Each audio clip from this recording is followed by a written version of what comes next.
Hello everyone.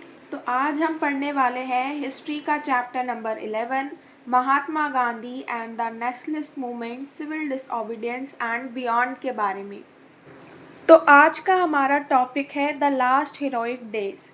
तो इससे पिछली वीडियो में हमने क्या देखा था कि हमें आज़ादी मिल जाती है और हर तरफ जो है वो लोग बहुत खुश हैं। खुश क्यों हैं? क्योंकि हमें आज़ादी मिल गई है। इसके लिए लोगों ने बहुत मेहनत की है, बहुत सारे हमने मूवमेंट चलाए, लोगों ने पार्टिसिपेट किया, कितने सारे लोगों ने अपना बलिदान दिया।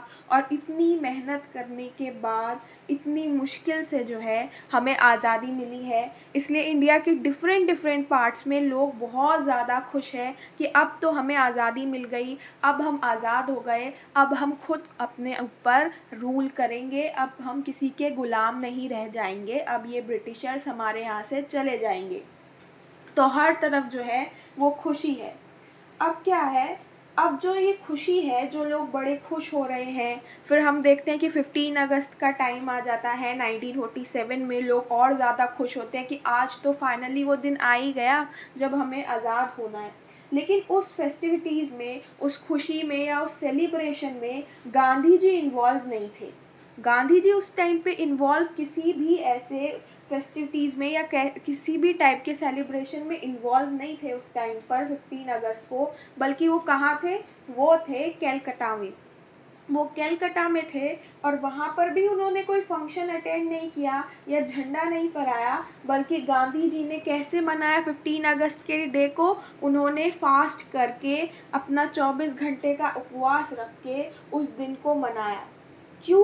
क्योंकि वो खुश नहीं थे। ऐसा नहीं है कि उनको आज़ादी की खुशी नहीं थी, बस उनको इस बात का दुख था कि जिस आज़ादी के लिए उन्होंने इतनी मेहनत की, जिस आज़ादी के लिए इतना लंबा सबने वेट किया, वो आज़ादी किस प्राइस पर आई है? एक अनएक्सेप्टेबल प्राइस पर आई है कि अब जो है ये नेशन आज़ाद तो हो गया, लेकिन साथ ही साथ डिवाइड भी हो गया। और अब क्या है, दंगे फसाद जगह जगह पर हो रहे हैं। तो ये चीज़ गांधी जी को अच्छी नहीं लगी कि जगह जगह पर दंगे फसाद हो रहे हैं। उन्होंने सोचा था कि इंडिया पीसफुली आज़ाद होगा और कभी भी डिवाइड नहीं होगा। इस देश को साथ में रखने के लिए सबने कितनी मेहनत की, और अब क्या हो रहा है कि देश आज़ाद तो हो रहा है, लेकिन साथ ही साथ देश जो है उसका पार्टीशन भी हो रहा है, और इस बात से वो बिल्कुल भी खुश नहीं थे। फिर क्या होता है कि सितंबर और अक्टूबर के टाइम पर जो उनके बायोग्राफर थे डीजी तेंदुलकर, इन्होंने क्या है गांधी जी के बारे में लिखा है। तो वो लिखते हैं कि सितंबर और अक्टूबर के जो मंथ है उसमें गांधी जी क्या करते हैं, जगह जगह हॉस्पिटल में जाते हैं, रिफ्यूजी कैंप्स में जाते हैं, और जो डिस्ट्रेस्ड लोग हैं, देखो अब दंगे हो रहे हैं क्योंकि पार्टीशन हो रहा है। अब हिंदू मुस्लिम के बीच में दंगे हो रहे हैं तो बहुत सारे लोग घायल हैं, काफ़ी लोगों की डेथ हो गई। तो जब वो हॉस्पिटल्स जा रहे हैं, रिफ्यूजी कैंप्स में जा रहे हैं, तो जो भी डिस्ट्रेस लोग हैं, जो भी तंग लोग हैं, जो भी दुखी लोग हैं, उनको क्या कर रहे हैं, उनको समझा रहे हैं कि जो होना था वो हो चुका है, अब आप क्या कीजिए। उनको क्या है, एक तरीके से समझाने की कोशिश कर रहे हैं कि अपने पास्ट को भूलिए और एक नई लाइफ स्टार्ट कीजिए। और वो लोगों से कहते हैं कि जो आप रिलीजन के लिए डिवाइड मत रहिए, बल्कि आप साथ में रहकर रहिए, आप दोस्त की तरह रहिए।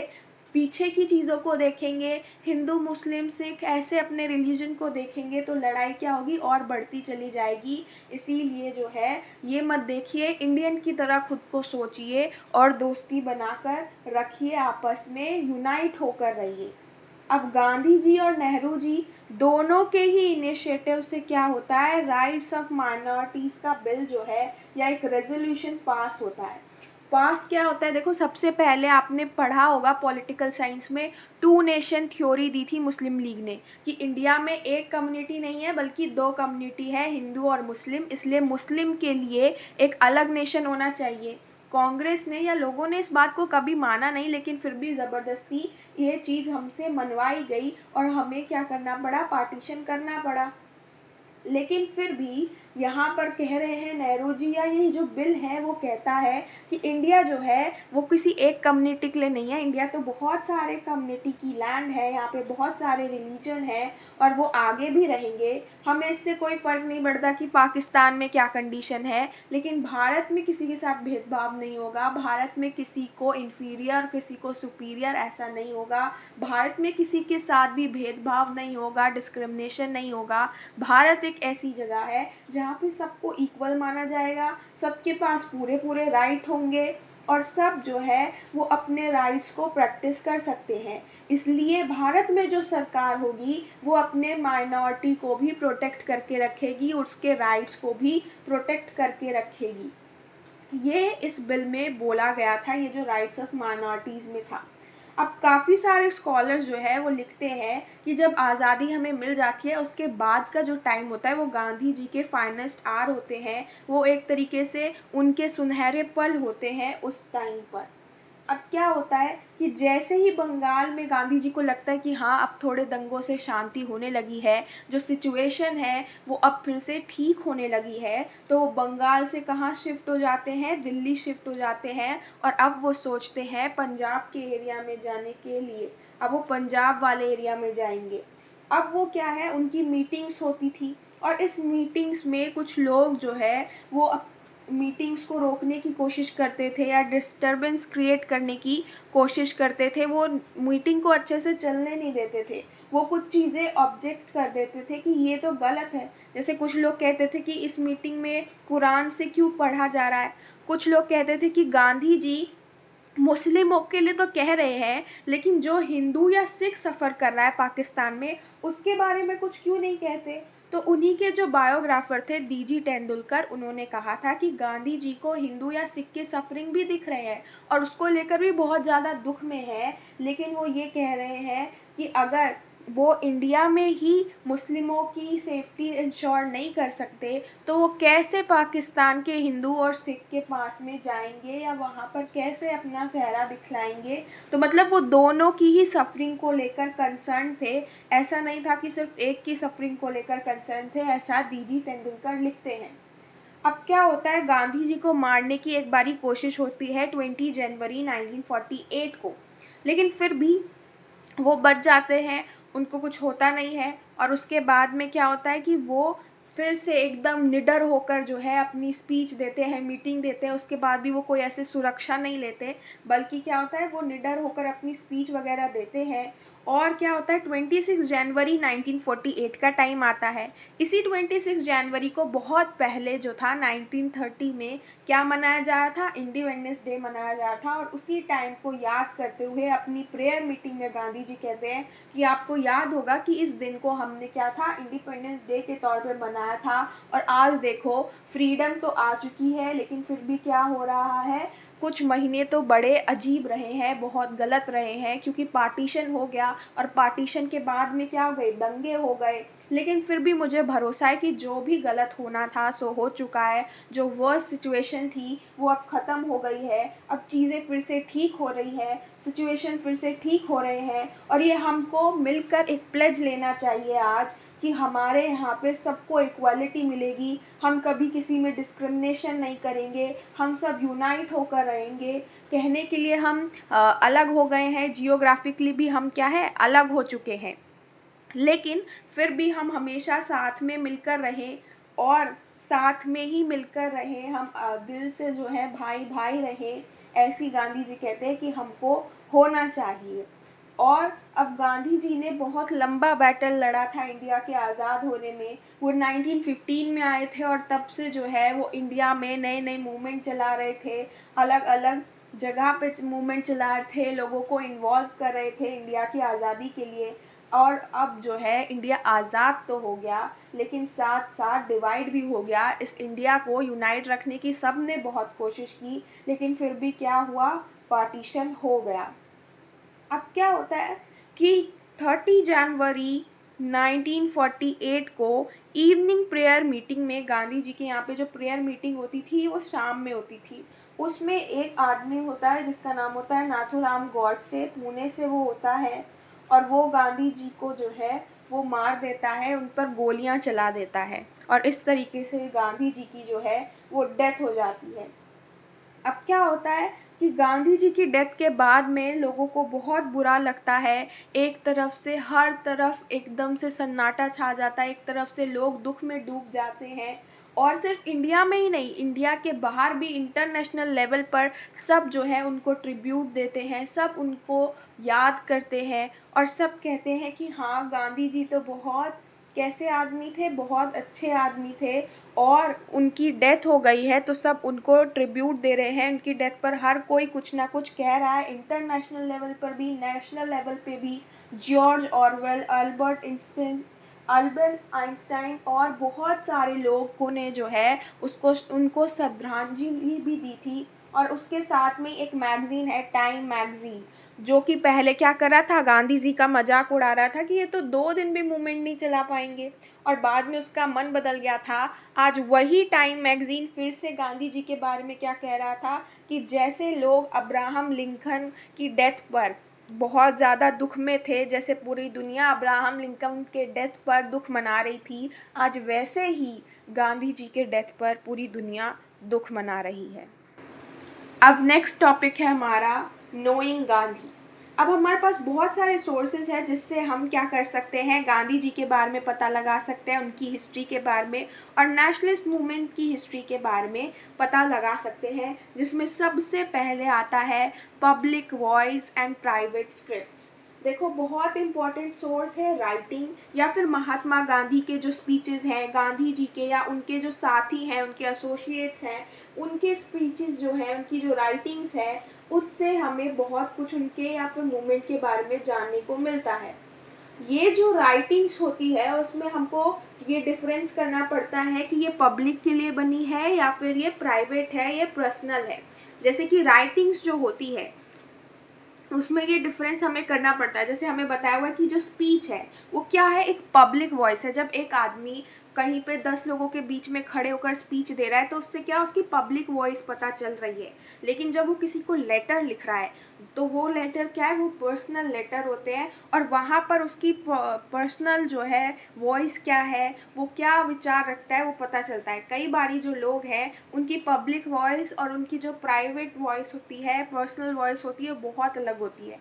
कई बारी वो चीज़ें वो पब्लिक में नहीं बोल सकते जो कि अपने वो प्राइवेट लेटर में लिखते हैं, क्योंकि पब्लिक वॉइस में तो वो लोगों को एड्रेस करके बोल रहे हैं तो वो अपने सारे इमोशंस नहीं दिखाते। लेकिन जब जब वो कुछ किसी को पर्सनली लेटर लिख रहे होते हैं तो वहाँ पे वो अपना दुख भी जताते हैं, खुशी भी जताते हैं, वहाँ पर अपना गुस्सा भी दिखाते हैं। तो वहाँ पे कई बार टेंशन होता है तो वो भी उनके वर्डिंग से पता चल जाता है कि हाँ, यहाँ पर इस इंसान को इस चीज़ को लेकर बहुत टेंशन है।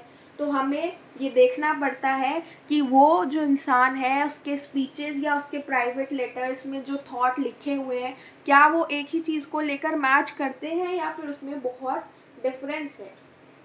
तो इस तरीके से उस टाइम पे बहुत सारे पर्सनल लेटर्स थे जो लिखे गए थे, लेकिन वो लेटर अब पर्सनल नहीं रहे क्योंकि अब वो आर्काइव्स में रखे हुए हैं और हम लोग उसे पढ़ते हैं, उन प्राइवेट लेटर्स को, कि किसने किसको क्या लिखा था उस टाइम पर।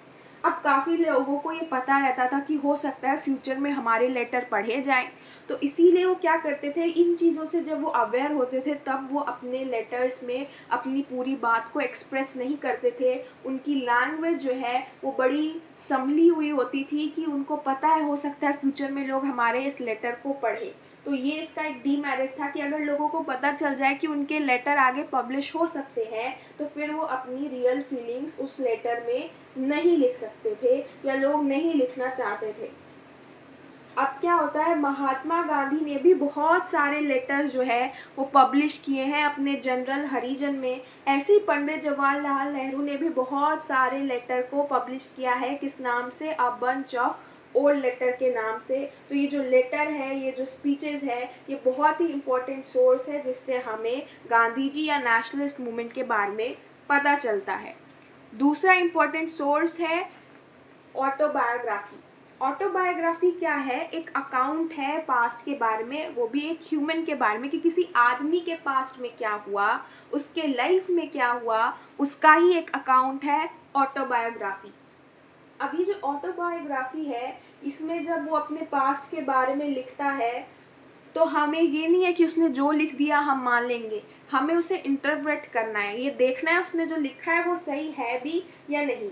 हमें ये याद रखने की ज़रूरत है कि ऑटोबायोग्राफी क्या एक रेस्ट्रोस्पेक्टिव अकाउंट है, एक ऐसा अकाउंट है कि उसने अपनी यादों से लिखा हुआ है। कोई उसने ऐसा तो नहीं है कि उसको कहीं पे कैप्चर करके रखा है अपनी पूरी लाइफ को और वो सेम एज इट इज़ लिख देगा, ऐसा तो नहीं है।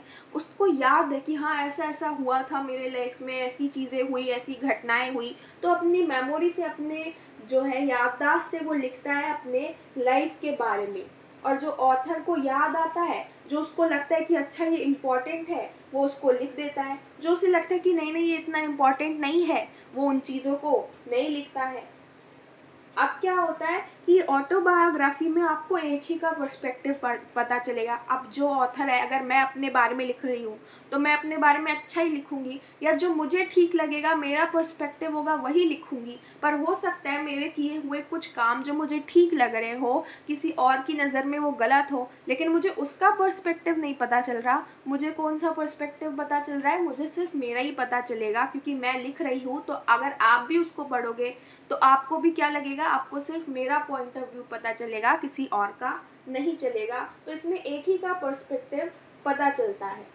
ऑटोबायोग्राफी एक ऐसा अकाउंट है जिसके थ्रू आप क्या है, एक तरीके से आप अपनी पिक्चर लोगों के दिमाग में फ्रेम कर रहे हो कि लोग आपको कैसा देखना चाह रहे हैं। अगर आप चाहते हो कि लोग आपको अच्छा देखें तो आप अपने बारे में क्या करोगे, सब अच्छा ही लिखोगे, सिर्फ बड़ाई ही बड़ाई लिखोगे। तो एक तरीके से लोग आपको कैसा देखना चाह रहे हैं, आप वैसा अपने बारे में लिखते हो।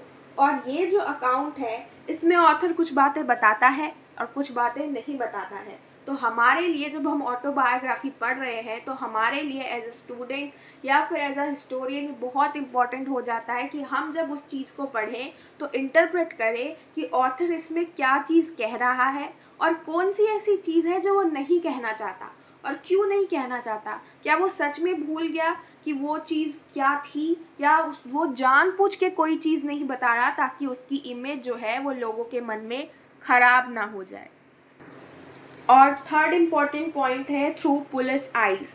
अब हमें कैसे पता चलता है उस टाइम के मूवमेंट या फिर गांधी जी के बारे में, गवर्नमेंट रिकॉर्ड से या फिर लेटर से। देखो, जब भी गवर्नमेंट को लगता था कि ये आदमी कुछ बड़ा कर सकता है, या इस आदमी से या इस मूवमेंट से हमको खतरा है, तो वो अपने पुलिस वालों को, अपने खबरी को उस पर लगा देती थी कि इस पर अपनी वॉच रखो, और कुछ भी इम्पोर्टेंट हो तो सीधा क्या करना है, अपने सीनियर्स के पास में रिपोर्ट करना है। तो उस टाइम पे गांधी जी पर या फिर जो भी मूवमेंट होते थे उन पर नज़र रखी जाती थी, और उन पर रिकॉर्ड्स थे, उनसे रिलेटेड जो है सीनियर्स को रिपोर्ट लिखी जाती थी, और वो सारी चीज़ें जो है अभी हमारे आर्काइव्स में रखी हैं। अब उस टाइम पे फोर्टनाइटली रिपोर्ट्स होते थे, 15-15 दिन के रिपोर्ट्स कई बारी होम डिपार्टमेंट जो है वो तैयार करता था, और वो तैयार करके क्या है ऊपर सीनियर को दिया करते थे। इसमें पुलिस इंफॉर्मेशन होती थी किसी मूवमेंट के बारे में, किसी आदमी के बारे में, जैसे कि सॉल्ट मार्च के बारे में ये बनाई गई थी, रिपोर्ट थी। लेकिन इस रिपोर्ट में ये लोग क्या करते थे, इस रिपोर्ट में एक तरीके से ये लिखते थे कि अरे ये मूवमेंट तो बड़ा नहीं है, इससे हमें कोई भी नुकसान नहीं है, इससे तो उल्टा इंडियंस को ही नुकसान है। तो वो कभी भी अपनी गलती एक्सेप्ट ही नहीं करते थे, और हमेशा ये दिखाते थे कि कितना ही बड़ा मूवमेंट हो जाए, वो मूवमेंट बड़ा ही नहीं है, उससे ब्रिटिशर्स को कोई फ़र्क पड़ने ही नहीं वाला। बल्कि उन्होंने क्या दिखाया था, सॉल्ट मार्च में ये दिखाया था कि सॉल्ट मार्च में तो लोग प्रोटेस्ट ही नहीं करना चाहते, बल्कि गांधी जी तो ज़बरदस्ती लोगों को लेकर आ रहे हैं, लोग तो ब्रिटिश राज से बहुत खुश हैं। लेकिन रियलिटी ऐसी नहीं थी, बहुत सारे लोगों ने इसमें प्रोटेस्ट किया था, और उसमें करीब करीब 60,000 इंडियंस को अरेस्ट कर लिया था। तो कितने ज़्यादा मात्रा में लोगों ने पार्टिसिपेट किया था। लेकिन यही रिपोर्ट जो है उस टाइम पे क्या कह रही है, ये जो ब्रिटिशर्स हैं वो अपने आप को इंश्योर करने की कोशिश कर रहे हैं कि नहीं, कुछ बड़ा मूवमेंट नहीं है। पर ये भी एक रिकॉर्ड है जिसके थ्रू हमें पास्ट में जो मूवमेंट है उनके बारे में पता चलता है। और सबसे लास्ट और इम्पॉर्टेंट रिसोर्स है न्यूज़पेपर। न्यूज़पेपर से भी हमें बहुत कुछ पता चलता है, और न्यूज़पेपर डिफरेंट डिफरेंट लैंग्वेजेस में हो सकता है, इंग्लिश में हो सकता है, अदर लैंग्वेजेस में हो सकता है। लेकिन इसमें भी क्या है, गांधी जी के एक्टिविटीज़ या फिर नेशनलिस्ट मूवमेंट के बारे में रिपोर्ट किया जाता था, लिखा जाता था, उस पर रिपोर्ट तैयार होती थी। और जो है नॉर्मल इंडियंस के बारे में लिखा जाता था। लेकिन हमें जो न्यूज़पेपर में लिखा है उसको एज इट इज़ नहीं ले लेना है, क्योंकि उसमें भी डिफरेंस आ जाते थे। अब इंग्लिश का न्यूज़पेपर जो ब्रिटेन में छप रहा होगा और इंडिया में जो हिंदी या अदर लैंग्वेजेस में न्यूज़पेपर छप रहे होंगे, उन दोनों के रिपोर्ट्स में अंतर होगा, क्योंकि ब्रिटेन वाले क्या दिखाएंगे, उस मूवमेंट को गलत वे में दिखाएंगे। हमारा नेशनलिस्ट मूवमेंट है तो हम इसे पॉजिटिव वे में दिखाएंगे। तो जब हम ये पढ़ रहे हैं न्यूज़पेपर, तो हमें उससे ध्यान से पढ़ना चाहिए, क्योंकि जिसने रिपोर्ट लिखी है या जो उसकी ये न्यूज़पेपर है उसका अपना भी एक पब्लिक ओपिनियन है, और जब वो लिखेगा न्यूज़पेपर तो अपने पब्लिक ओपिनियन उसमें देगा ही देगा। जैसे ब्रिटेन वाले के अपने पहले से वो बाइस्ड है, तो हमारा बड़ा ही मूवमेंट क्यों ना हो, लेकिन वो कभी हमारे मूवमेंट को अच्छे तौर पे नहीं दिखा सकते। तो हमें जब न्यूज़पेपर पढ़ना है या इससे कुछ रिकॉर्ड्स लेने हैं, तो इसमें भी हमें क्या है, बहुत इसको अच्छे से इंटरप्रेट करके इसमें से हमें जो इम्पोर्टेंट चीज़ें हैं वो निकालनी चाहिए। तो ये थे कुछ इम्पॉर्टेंट सोर्स जिसके थ्रू हमें पता चल जाता है गांधी जी या नेशनलिस्ट मूवमेंट के बारे में। तो आज की इस वीडियो में ये चैप्टर हमारा फाइनली कंप्लीट होता है, और अब हमारा बस एक चैप्टर रह गया है जो कि हम नेक्स्ट वीडियो में स्टार्ट कर देंगे। तब तक के लिए आप सब्सक्राइब कर सकते हैं मेरा दूसरा चैनल अभ्यास, जिसका लिंक मैंने डिस्क्रिप्शन में दे दिया है। वहाँ पर आपको इंग्लिश और हिंदी का फ्री कंटेंट मिलेगा। तो मिलते हैं नेक्स्ट वीडियो में, तब तक के लिए बाय बाय।